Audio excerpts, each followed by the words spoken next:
Welcome, everybody, to the B Word. I'm Steve Lee, the lead of Square Crypto, and I'm here today to moderate a discussion about Bitcoin that will span from what makes it special to its relationship with energy, the community ethos, and the future of Bitcoin. I'm joined by three special guests.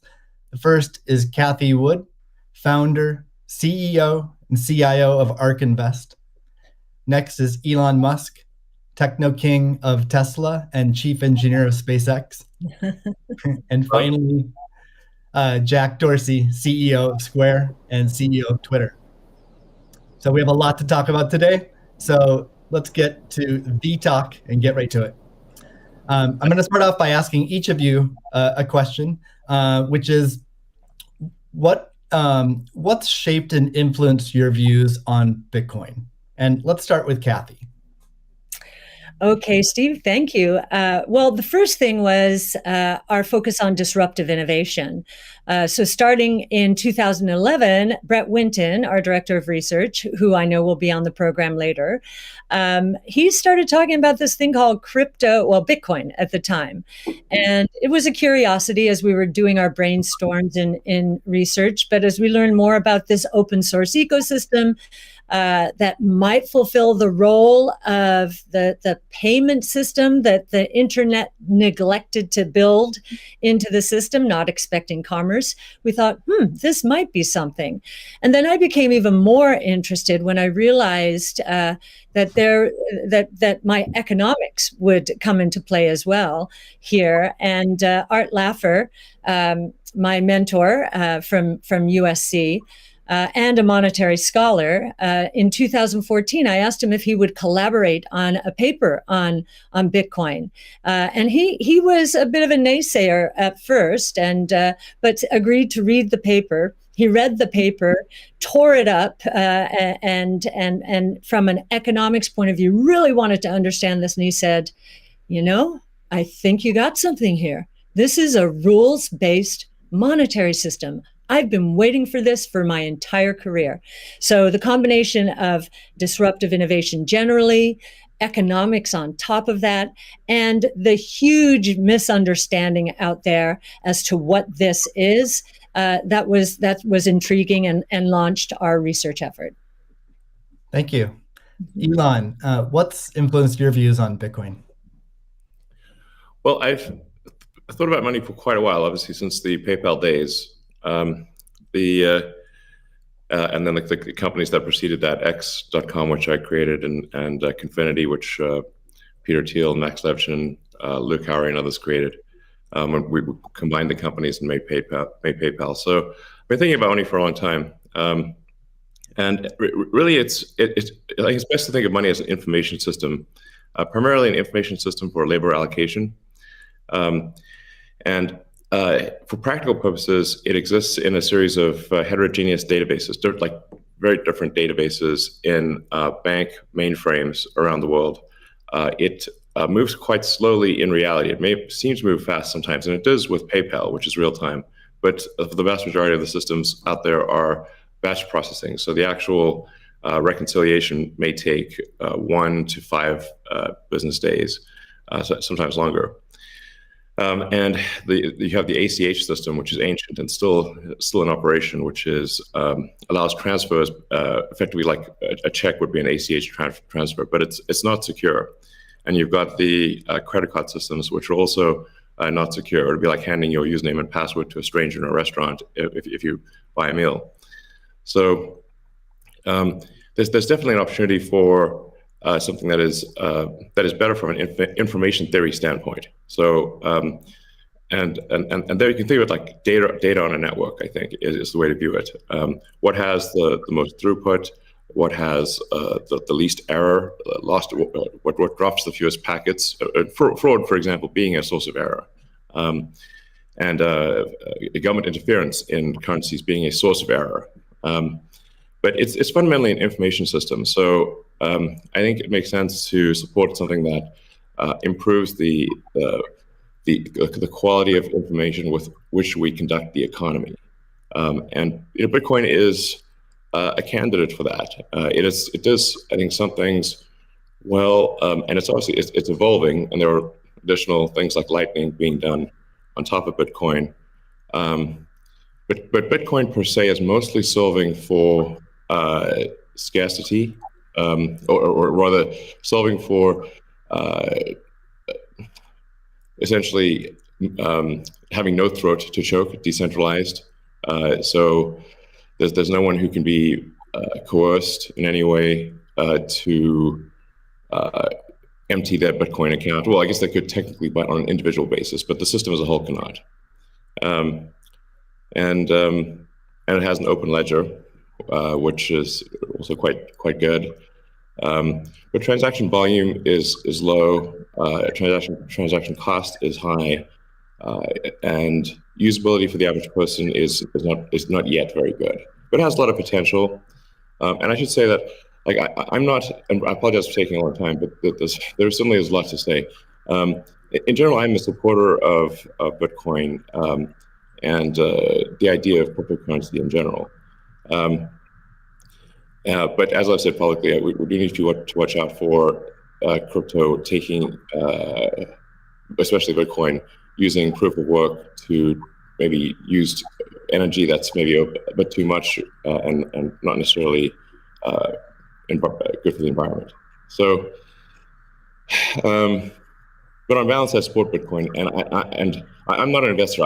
The only publicly traded stock I own is Tesla, and the only significant thing I own outside of Tesla is my SpaceX stock that could help create both companies. So, but apart from that, I do own Bitcoin, and Tesla owns Bitcoin, SpaceX owns Bitcoin, and then I do personally own a bit of Ethereum and Dogecoin, of course. So. Okay, great. Thank you. And we'll get into some of those issues in more depth as well. Jack, how about you? What shaped your views of Bitcoin? The network and the community. It's deeply principled. It's weird as hell. It's always evolving, and it just reminded me of the internet when I was a kid. And I encountered alt cypherpunks when I was fairly young, and this was a topic of discussion for years. I didn't touch it until 2008 when we started Square. Elon and teams at X and PayPal inspired a lot of what we were trying to do, trying to bring in more to a physical world. But we encountered this crazy predatory system that was slow, that was obtuse. And I think, one of the things that we tried to do, which X and PayPal also tried to do, is build an abstraction layer around this complication and around this predatory nature that the financial industry can tend to be, and make it work for people. But when I saw Bitcoin in 2009, you see a chance to replace the whole foundation. And everything that Elon was talking about in terms of ACH and the credit card networks were built with very different agendas in a very different time frame. And it's crazy that they still exist, and they have scaled, but they just are not relevant to today, and they're certainly not relevant to the future, especially when you consider the entire world and countries like Nigeria or Ghana or India, and its interconnection with countries like the United States and Canada and all over Europe. So what really drove my thinking and drives my passion around it is, like, if the internet gets a chance to get a native currency, what will that be? And to me, it's Bitcoin, because of those principles, because of that creation story, because of its resilience, because of the number of tests it's been. But what inspires me the most is just the community driving it. It just reminds me of the early internet. It's the only reason that I have a career, because I learned so much from people like who are building Bitcoin today, and I continue to learn in that sense, and I'm so grateful for it. So that's a good segue into the next question I'd like to ask you, Jack. Is you said before that Bitcoin changes everything. Can you speak more to that? Well, I just think that a lot of what we experience in life, when you really get down to the foundation, a lot of our monetary policies, a lot of our monetary systems cause so much distraction and so much cost. And when you get to a system where you have the potential for people to truly own it, they can verify it themselves. You don't have to have trust going in. You don't have to trust it at all. You can verify it through source code or whatever your appetite is, and that any particular person can help drive the future of it. And at the same time, it's not controlled by any state. It's not controlled by any bank. It's not controlled by any corporation. And these three parties of people who participate in the network, people who mine, and also the developers, constantly debating the correct roadmap and the way forward, is a beautiful thing. And I don't know of many other consensus-based models that have existed at that scale for this long with this amount of success. And we're still fairly early. So when, I met a woman in Ethiopia 2 years ago, and she was trying to create the lift for Ethiopia. Elon, I think I reached out to you at that time as well because she really wanted some Teslas. She still has to take paper fiat cash from her passengers and pay all of her drivers in the same way because there's no monetary system that she can utilize. There's nothing digital. And Africa as a continent is hugely interconnected from a monetary standpoint, but also hugely taxed in that same way. So a lot of the potential that I see, the internet having a native currency helps her build her business in a much faster way. And also, if you consider something like Bitcoin existing before YouTube, before Twitter, before Facebook, a lot of the business models that we have today would not be the same. We would certainly not have the dependency we have upon the advertising business model if Bitcoin existed pre-Twitter. And I think the amount of business models that it enables, the amount of innovation it enables going forward, especially when you can consider the whole internet instead of going country by country by country by country, which you have to whenever you're dealing with finance, it really just opens the aperture. And that is what I want to see in my lifetime is a currency that is standard and sound for the internet that everyone can use. Great. A hallmark of Bitcoin is its fixed supply of 21 million coins. Elon referenced that earlier. It may be the first system that humans have created that humans cannot later change. Kathy, I'm curious, with your background in monetary history and macroeconomics, what are your thoughts on that type of system? Oh, well, I'll recount the story about Art Laffer and our going through the paper, and he said, as I said, first rules-based monetary system, global ever. This is a very big idea. Once we had convinced him of the ecosystem itself. Now, this is the role that it's playing, given that the rule is a quantity rule, that 21 million units, is really a store of value role. So there are three roles of money.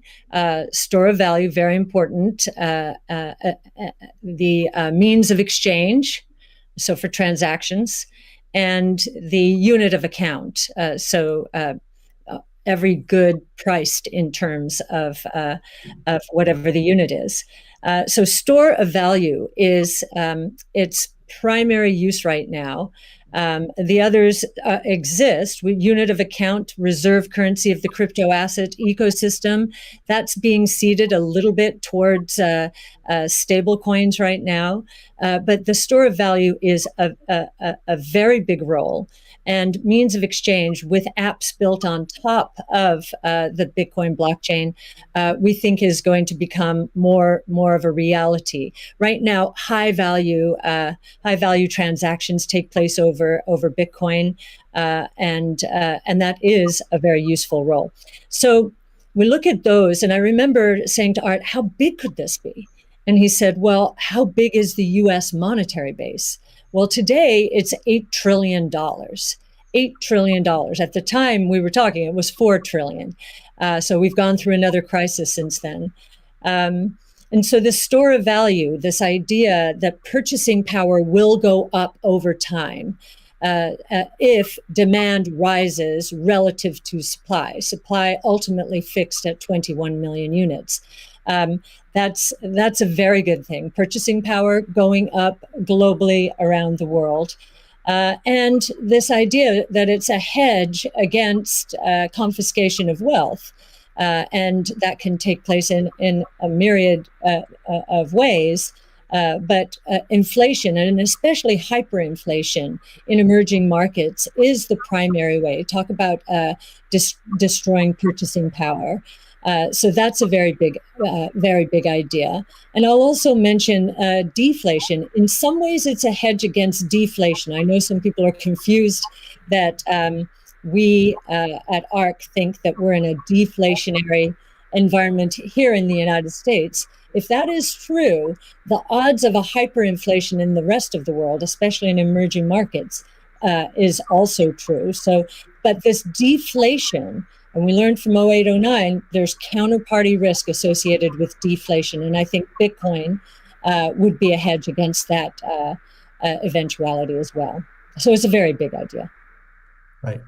I suspect among us, there's not a lot of debate about Bitcoin's potential as a store of value. But Jack, you referenced earlier it being or becoming the native currency of the internet. Can you speak more to that, and also how it relates to maybe how institutions think about it? Yeah, I mean, like just simple example. If I happen to be in Ghana and my family is in Nigeria, currently I can take anywhere from and I need to send money back, anywhere from 10 to 30% off the top just to send that money back. Whereas if you just focus on the worldwide remittance problem, Bitcoin solves so many of those problems today instantly without having to go through any intermediaries or any slowness or complicated systems that a corporation or a state created. So I think having sound money that is separate from the state is the idea. Having it completely verifiable by everyone, including the state, including corporations, including individuals, including developers who want to build on top of it, is quite powerful, and that's what keeps it secure and strong. And I think that's we need more of that, which is why one of the reasons why this conversation is so important is as entities come into the space, it's not just buying an asset and holding on to an asset and treating it as an investment. There's something special that created this, and something precious and something very unique, which has to be protected, and we need to do whatever we can to help that thrive as well. Elon, I'm curious your opinion on this. You mentioned earlier about Bitcoin's throughput, or the importance of throughput, maybe some concerns around Bitcoin. Can you speak? Do you think Bitcoin can become peer-to-peer cash? Well, Bitcoin does have a fundamental scarcity limit at the base layer that's designed in. That doesn't mean you can't have some layer 2 system in theory like Lightning. And I understand Lightning is doing well in some small countries. There's some question mark as to whether you need a money transmitter license. Just a debate as to whether that's needed, given that it is not open ledger. So that's a whole separate debate, of course. But Bitcoin by itself simply cannot scale to be the monetary system for the world at base layer. But with a second layer, this is possible depending upon how that second layer is implemented. That's part of why I think there may be some merit to something that may seem silly, like Ethereum, like Dogecoin. I think Ethereum also, like I said, the three things I own outside of SpaceX and Tesla, and obviously it's Neuralink and Boring Company, but of any significance are Bitcoin by far, and then some Ethereum and some Doge. So if the price of Bitcoin goes down, I lose money. I'm not sort of I might pump, but I don't dump.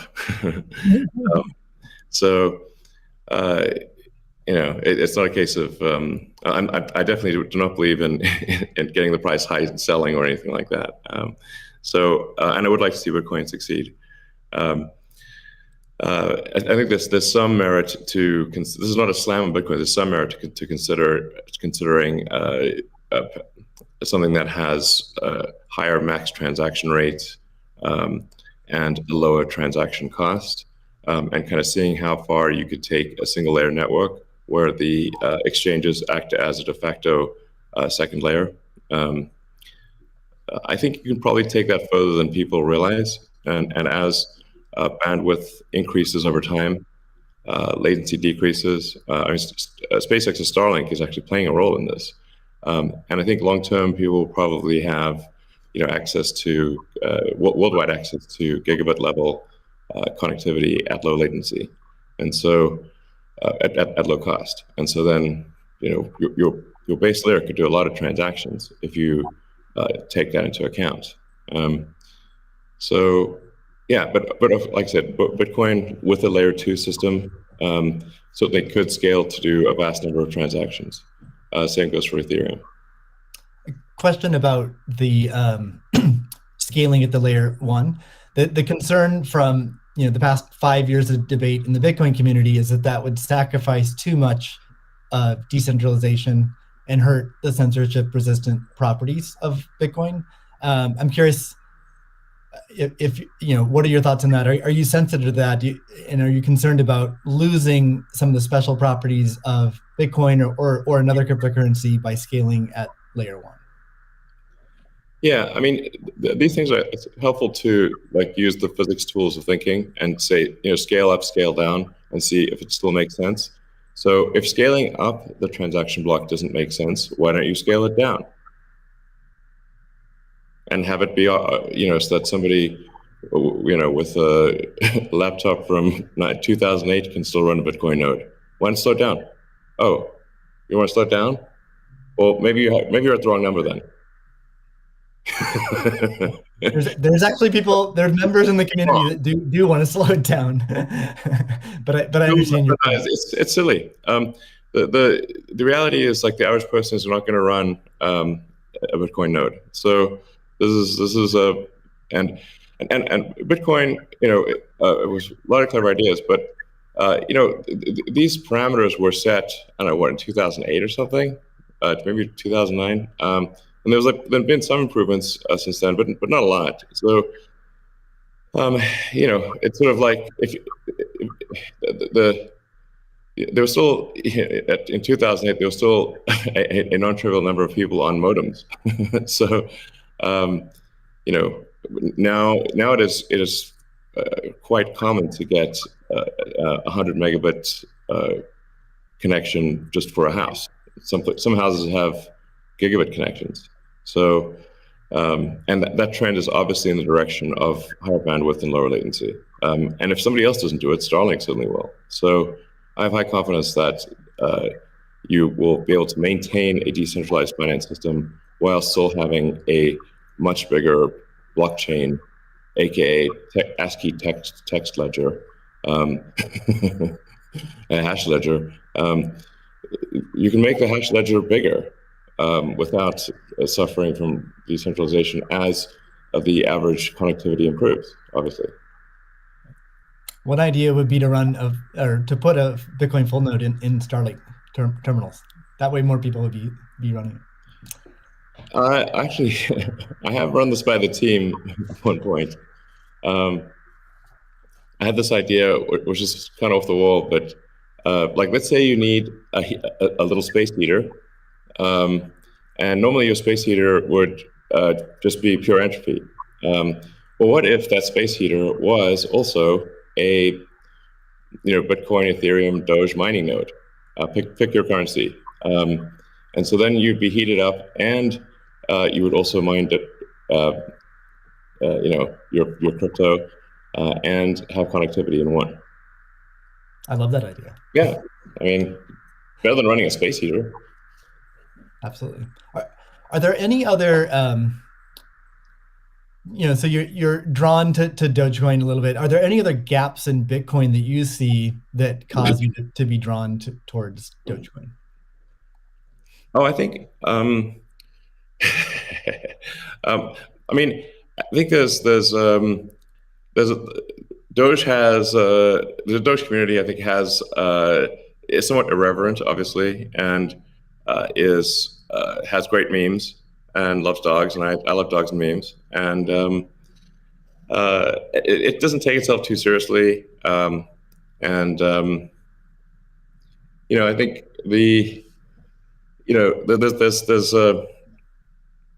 there's Occam's razor, which is the simplest answer is the most likely. It's a summary of Occam's razor. The simplest answer is the most likely one. Then there's a friend of mine came up with a variant on that the most ironic outcome is the most likely one. And then I have a variant on that, which is the most entertaining outcome is the most likely one. So if that is true, then the most ironic and entertaining outcome would be that the cryptocurrency that was started as a joke to make fun of cryptocurrencies ends up being the leading cryptocurrency. That would be the most ironic outcome. Jack, what are your thoughts on that? Is Bitcoin resilient enough to overcome that? I think it's resilient, but also I think you find. I mean, that's what attracts me to Bitcoin in the first place is the irreverence. A lot of that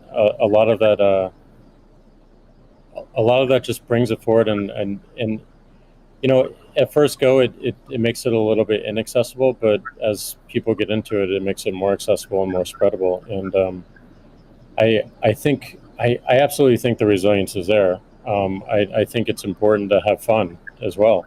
And anyway folks can express themselves.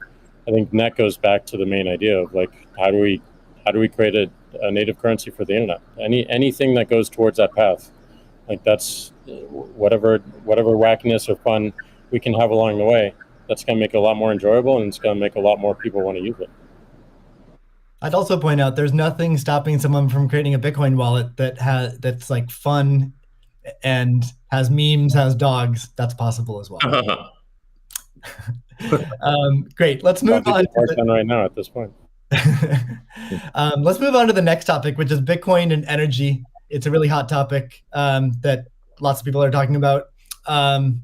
Let's start with Elon. You've been vocal on this. You've said that. I mean, you said many things about it.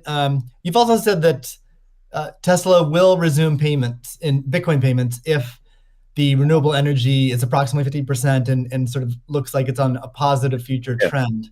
What do you think the state of things are with respect to that? Yeah, so I do think that there appears to be a positive trend.